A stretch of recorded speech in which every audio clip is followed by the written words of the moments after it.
All right, we're going to go ahead and call this committee work session to order. Good afternoon, everybody. This is a joint committee work session between our Education and Culture Committee and the Health and Human Services Committees to discuss Bill 2-19, Lead in Drinking Water.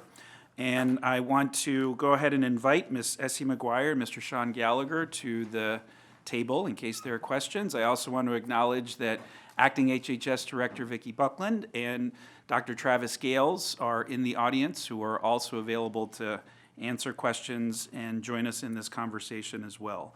So I want to defer to my colleague, Councilmember Craig Rice, to see if he has any opening comments, and then I will defer to the lead sponsor of this bill, Councilmember Hucker, to see if he has any opening comments as well. Well, thank you very much, Mr. Chair, and let me just say that it is a great time to have a great bill like this. Certainly seeing the collaboration between MCPS and the community in terms of stepping up to the plate and knowing the direction that folks were headed in, and certainly say that they wanted to get ahead of the curve and start addressing some of the remediation issues in a lot of our schools is just testament to the great continued work that goes on to ensure that our kids are safe in our schools each and every day. So I appreciate the partnership. I appreciate the leadership of Councilmember Hucker in making sure that we codify this so we can ensure that for many generations to come, we'll continue to have our stamp on safe drinking water in our schools. I want to echo that appreciation of leadership and give the floor to Councilmember Hucker to make some opening comments. Thank you, Mr. Chairs. I didn't bring any comments, but let me thank in absentia Dr. Smith and Dr. Zuckerman and both of you, Sean and Essie, for all your support on this, and Jill and the groundwork she laid with it when she was on the board as well. I think this legislation shows, a few things. One is the importance of ongoing testing, because I know when I brought this up a few years ago in my first meeting as a council member with the school system, you had conducted some testing a while back, and I think believed at that point that everything over 20 was already out of service. And this is a moving target and something we need to keep our finger on. So I think the lessons we've learned in the last month or two show the importance of the recent round of testing that you did, required by the state, and I'm really grateful that you acted so quickly to take those out of service, and that you're so supportive of the proposed new standard, because as you know, as was said in the at the hearing on the state bill on this topic recently, that we all send our kids to school to develop their brains and not to damage them. And the idea that we're letting any threats to their brains lurk in our school systems, as well as any other county facilities, is something we can't abide by. And so it's great that you're going along with the proposed standard. And I think through your action and leadership on this, we're going to pave the way for action I hope we'll see in our libraries and our rec system and our parks as well, because the same kids that go to school end up in our other county facilities at the end of the day and on the weekends as well, and it doesn't matter where they're drinking their water. It's our job to keep them all safe. So I'm grateful to all my colleagues for all their support, for Bob's hard work on the bill as well, and Craig's, and I'm really glad we're having the hearing. Thank you. Mr. Drummond, was there anything that you wanted to make sure that we covered, or would you like to go ahead and walk us through the packet? And then, obviously, if Ms. McGuire, you'd like to make some opening comments on behalf of MCPS, that would certainly be wonderful as well. Mr. Drummond, was there anything you wanted us to start with? Well, the bill is pretty simple. The state required all public and non-public schools in the state, throughout the state, to test their drinking water outlets and to remediate, either take them out of service or repair them to, if they were above the EPA standard, which is 20 parts per billion. What this bill does is just piggyback on top of the state requirement for MCPS and simply lowers the standard to 5 parts per billion, which is a standard that's being used in other jurisdictions surrounding us, and is something, there's actually a bill in the General Assembly that would also knock the state down to 5 parts per billion, which has gotten through the House, but may or may not get through the Senate. You never know what happens at the end of the session. And sometimes things don't pass without regard to the merits, believe it or not. Who knew? You know, they don't always consider things like we do here, you know. And so that's what the bill does. It just applies to MCPS. I will reiterate what people have been saying. I mean, MCPS has been great in the fact that they've gone out and done the, you know, well, they'd already done the testing, but they know how many are between 5 and 20. And they've already, I believe, taken out of service anything over 5 and are in the process of replacing all the drinking water outlets in the hallways. And the bubblers that are in the classrooms are taken out of service and will be replaced over time. And so they're already on their way to completing it, which is very commendable that they didn't wait to see if there was legislation or argue about it or anything. They're just doing it. And then that's the bill. So there's not really much else to say about it. You know, Dr. Gales is here if you want to hear about dangers in lead and water, but I think we all understand what the dangers are, especially for children who have developing bodies. So. Great. Thank you, Mr. Drummer. I appreciate that. It is a fairly straightforward bill, thanks to the legwork that went in advance, and frankly, a lot to do with MCPS's full commitment to this. And so I'd like to give the floor now to Essie to make some comments on behalf of MCPS, and then we'll defer to my colleagues from both committees to see if we have any questions regarding the bill before we vote to take action. Thank you. For the record, Essie McGuire, Executive Director of Operations for MCPS. And we certainly appreciate the leadership and the collaborative efforts and collective efforts that really we have all had in all of the agencies and bodies and with the community around this shared goal and the shared outcome. And so yes, we are fully committed, as has been said, to implementing this and are well on our way through that process, as has been described, of replacing and of course taking out of service anything that needs to be taken out of service. The good news is that it was relatively small number of fixtures relative to, again, the large number of facilities and outlets that we have. And so that's also the good news. And we were really benefited a lot from the in-depth conversations we had with our community, with community experts, with Dr. Gales and other health experts around what are best practices, really diving into our data and understanding how best to move forward with this important work. So we're very happy to be in this place. Fabulous. Thank you very much for those opening comments. And I don't see any lights. Yes, we do have 2 lights. So why don't we start with Councilmember Rice and then move on to Councilmember Giwando. And then Councilmember. So, Ms. McGuire, one of the things that I would just ask of the school system, and again, it doesn't have to be a part of this bill, but certainly as more children start to carry water bottles with them, et cetera, and decide, oh, well, I'll just fill it up from this fountain that's in my science class instead of going to one of the actual water drinking fixtures. I think it'll be important for us because we understand that those aren't drinking facilities and want to make sure that our students are mindful of understanding that's not for drinking water consumption. That's for something to use for doing your science lab experiments, but not for, putting in your water bottle. I think that'll be helpful just in terms of the education campaign, and we could do it in the context of letting people know about why it is that we have these new drinking fountains and all those kinds of things. So you're absolutely right, Mr. Rice, and we are going to continue the conversations around the education and best practices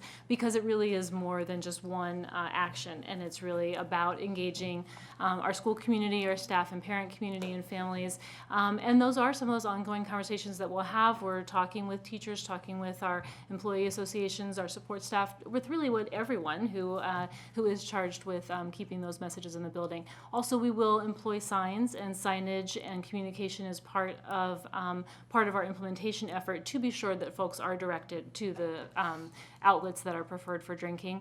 And again, we'll just be continuing to work through other best practices, including flushing. Keeping that water moving is a really important part of the best practice at the same time that we improve the fixtures.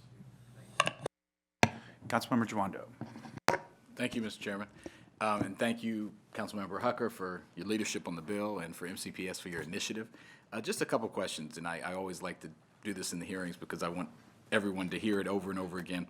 You all took proactive steps, even before legislation was moving, which was great, to get to the 5 parts per billion. And of the 283 outlets, all are out of service that had anything, correct? You took them out of service, and then the remediation. Could you just talk about the timeline for that again, just for the for the millions watching? Good afternoon. I'm Sean Gallagher, Assistant Director of Facilities Management for MCPS, and we are in the process of turning all of these fixtures off. They will be off by the end of spring break, which is spring breaks in 2 weeks from tomorrow. So in addition to just disconnecting them, we wanted to permanently take out the service line so that they can't be accidentally turned back on. And that process will take, how long do you think? It will be done by the end of spring break. All that will be done, great. Yes. And then the remediation to open them back up? We are working to replace the 22 water fountains in the corridors, and we have funding to do that. The 261 bubblers, it will take time to decide where the funding will come from, and we're also finding out how frequently these classroom bubblers are used. So it may be May not need to. some of them may not need to be taken out of service. Others will need to be replaced. Or I'm sorry, some of them may not need to be replaced. They'll just be permanently abandoned. Others will be remediated if we need them in those classrooms. And those hallway water fountains, again, there's 22 of those, and those are really those primary sources. The classroom bubblers are certainly nice to have, and they're a convenience, but we will be able to work through and kind of prioritize those high-use ones, the ones in classrooms where the children are littler, and it's more important that they stay in the room. So we'll go through and do that analysis as we're able to phase it in over time. But that is a larger number, so we wanted to just work our way through that. And the 22s, they'll be online before the end of the year, you would think. That's certainly our intent. I mean, we don't want Might slip to. to. I was going to soon, say this calendar year. Oh yeah. Great. And the 5 parts per billion, so when we come back 8 years from now and we have better data, we already know that no lead is safe. What are the plans, if any? I'm assuming you're trying to get as low as possible, right? And could you talk a little bit about that? If obviously 5 parts per billion is I think the appropriate legislative standard at this point, but are there plans to continue to try to reduce that? So as you said, always our goal is as low as possible, and a number of our fixtures did come back too low to be detected. But so really our approach is that continued testing, the continued best practices, that continued monitoring, and so that will just be a constant, continuous improvement is what I mean to say, that we'll be continuing to work through. That's great. I think it's fortuitous that we're passing this the week of a boil warning in neighboring county. People are thinking about this more than ever, so it's just a reminder how important our water source is. So thank you again for your work, and thank you, Councilmember Hucker. Councilmember Glass. Good afternoon. Thank you all for being here, and thank you to my colleague for putting forth this piece of legislation. Within all the data, particularly I think the letter that Mr. Zuckerman provided, that I'm sure you know intimately, regarding the 283 identified drinking outlets, you said they were all taken offline once the lead levels were found, and some of them went as high as 100 parts per billion. Do you know where those locations, where those facilities are that had lead levels that high? Certainly we have the data that pinpoints the exact location of those fixtures, and anything over 20 was taken out immediately prior to our efforts on the ones above 5. Is there, I have that information as well. And, just having just mapped it out, there's nothing necessarily geographically illuminating which is what I wanted to see first and foremost, to see if there were any, if there was clustering within clusters or any other type of geographic assembly. But is there any commonality, quite frankly, with the infrastructure in those buildings, other things that this is a leading indicator, a canary in the coal mine per se? So our water safety work group has looked at all of these questions very carefully. We actually did GIS mapping of the test results and didn't find any correlation geographically. We've also looked at the age metric, the age of the facilities, and there is I would say the number of above 20 there was some slight correlation, but that was to be expected because the different lead standards went into effect in 1986, and then another standard in 2012. So it has to do with the building plumbing, and those are the factors that we were looking at, but it wasn't a strong correlation. It was slight. And I just wanted to reiterate, Essie mentioned that we had actually 94% of our hallway fixtures, water coolers, were below detection level. And that was very good news, because those are the refrigerated water fountains that are the preferred sources for drinking water. On a statistical basis, the water, the machines, the facilities are doing very well, right? That's the point that you're making. Yes, and the hallway coolers being the primary sources, 94% were below detection level, below 1 part per billion, and 99% of them were below 5, even before we did this recent action. So I just want to drill down on I think a consensus point of that we're getting at, and that Councilmember Jawando alluded to, is what's next? What do we need to look at down the road? And you had said there's a slight correlation. Can you give us a little more explanation as to what that means? I would have to consult the analysis that was done to get into the details of that. But if there was any correlation of any metric, it had to do with age more than anything else. For example, the buildings that were built after 2012 had no lead detected in the vast majority of fixtures. So newer buildings have far few incidents of lead exposure. Yes. Before 1986, there weren't standards for the lead content in solder and plumbing fixtures. And so that's one of the issues. Okay. But again, keep in mind that at this point, our testing is testing every fixture in all of those buildings. So I don't want people to have the impression that certainly in any of those older buildings, there are still fixtures that are out of compliance, because we have, again, that has been taken care of. I think what you're hearing, though, is that to the extent there were patterns, it really does relate to the age of the building, but that having gone through this testing and having gone through the results, we are at a point where, again, everything will be below 5 that is drinkable or is intended for drinking at all of our facilities. And I applaud the school system's immediacy with regards to taking all these offline and protecting the health of our students. And the line of questioning was just trying to get that leading indicator and see what we need to look for next. But I'm comforted by the actions that have taken. I think this piece of legislation will go even further, and we'll just have to revisit as health standards continue improving. So thank you. Thank you. Council President Navarro. Yeah, no, I just really want to express my appreciation to Councilmember Hooker and the Joint Committee, as well as the collaboration that brought us here. And as former County Executive Leggett used to always say, when you know you have all the votes, then you just be quiet. So thank you, everybody. Thank you. I would just add one point. So I assume there's been some lessons learned in the development of this process that may be applicable to our executive branch agencies, who will be in the next phase of conducting their own evaluation.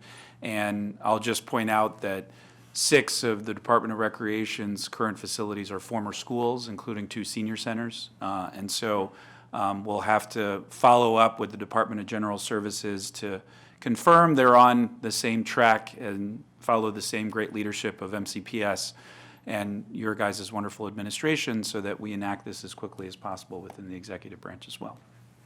Yeah, the executive branch has already started Great. testing, I mean, county facilities, so they're already well on the way to testing facilities. I mean, there is somebody here from DGS, Ernie Lunsford, if you want to hear about what they've done, but they're not part of this bill, but they don't need to be part of the bill to Right. do it.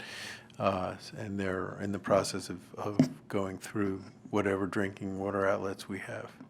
I think as a follow-up, we can focus on this, but given there's unanimous support at this point and such great work that's already been done, we can follow up with that, I think, at a later time. So I don't see any other lights, so I think at this point, do we take a vote to see where the committees are? Yep. So let's go ahead and call that vote. Why don't, just by hands, all those in favor of the bill as it's currently been presented, please raise your hands. So that is unanimous among the 2 committees present. So thank you very much for the great work, and we look forward to discussing this at full council. Thanks. Thank you.